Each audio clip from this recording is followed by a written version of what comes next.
আসসালামু আলাইকুম। আপনারা যারা মোটরসাইকেল নিয়ে দেশ বিদেশ ঘুরে বেড়ান, এই এক জেলা থেকে আরেক জেলায় যান, তো আপনারা অনেক ভয়ে থাকেন যে আমি নতুন মোটরসাইকেল কিনলাম, মোটো ব্লগিং করতেছি, বিভিন্ন জায়গায় ট্রাভেল করতেছি, তো আমার মোটরসাইকেল বিভিন্ন জায়গাতে নিয়ে যাচ্ছি, পুলিশ ধরবে কিনা। তো পুলিশের থেকে বাঁচার জন্য আপনি কি কি করবেন? ৩টা কাগজ যদি আপনি আপনার সাথে রাখেন, আপনি বাংলাদেশের যে কোনো জায়গায় আপনার মোটরসাইকেল নিয়ে যেতে পারবেন। পুলিশ কেন? পুলিশের বাবারও সাধ্য নেই যে আপনার মোটরসাইকেল ধরবে।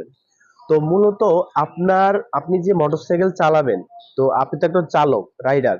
তো আপনার সর্বপ্রথম লাগবে কি একটা ড্রাইভিং লাইসেন্স। আপনার যদি ড্রাইভিং লাইসেন্স থাকে, সেটা যদি মেয়াদ থাকে, তাহলে আর কোনো সমস্যা হবে না। ২ নম্বর হলো আপনি যে মোটরসাইকেলটা চালাবেন, সেটার একটা রেজিস্টার ফর্ম, মানে বৈধ কাগজ। আপনার মোটরসাইকেলটা কি বৈধ কিনা সেটার একটা রেজিস্টার কপি, ঠিক আছে? তো ৩ নাম্বার হলো আপনার ট্যাক্স টোকেন। ট্যাক্স টোকেনটা হলো, আপনি তো একজন দেশের নাগরিক। তো আপনি আপনার দেশের যে কোনো একটা শোরুম থেকে আপনার মোটরসাইকেলটা কিনেছেন। তো সুতরাং আপনি যে দেশের নাগরিক, সে দেশে আপনি যখন মোটরসাইকেলটা চালাবেন, তো সরকারকে কিছু একটা ট্যাক্স দিতে হয়। তো ট্যাক্স দেওয়া হিসাবে আপনার কাছে একটা ট্যাক্স টোকেন থাকতে হবে। তো মূলত এই ৩টা জিনিস যদি আপনার কাছে থাকে, তাহলে বাংলাদেশের যে কোনো প্রান্তে আপনি মোটরসাইকেল চালান, আপনাকে কেউ ধরবে না। পুলিশ বলুন বা অন্য কোনো মানে লোক আপনাকে ধরবে না। কারো বাপের সাধ্য নেই।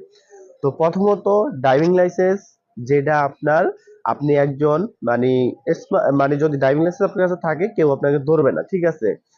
আর তারপরে হলো আপনার যেই মোটরসাইকেল আপনি চালাবেন, যেই গাড়ি চালাবেন, সেটার একটা বৈধ কাগজ, রেজিস্টার ফর্ম যেটা বললাম।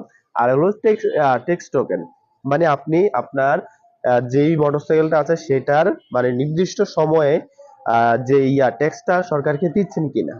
তো এগুলা, তো আপনার ট্যাক্স টোকেনের যে সেটা ২ বছরের থাকতে পারে, বা আপনার গাড়ির যে বৈধ রেজিস্টার কপির যে একটা নির্দিষ্ট একটা সময় থাকে, আপনার ড্রাইভিং লাইসেন্সের নির্দিষ্ট একটা সময় থাকে যে ২ বছরের করতে পারেন, আরো বেশিও করতে পারেন। তো ২ বছর পর পর আপনার এটা চেঞ্জ করতে হবে। তো আশা করি আপনারা বুঝতে পেরেছেন। মূলত এই ৩টা কাগজ যদি আপনি সাথে রাখেন, তাহলে যেই কোনো জায়গায় আপনি আপনার মোটরসাইকেল নিয়ে যেতে পারবেন, পুলিশ ধরবে না।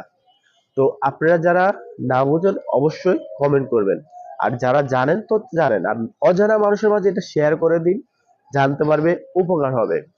আর আমার এই ভিডিওতে অবশ্যই একটা লাইক করবেন, কমেন্ট করবেন। আর আমার চ্যানেলে যদি আপনারা নতুন হয়ে থাকেন, অবশ্যই একটা সাবস্ক্রাইব করে আমার চ্যানেলের পাশে থাকবেন। তো আল্লাহ হাফেজ।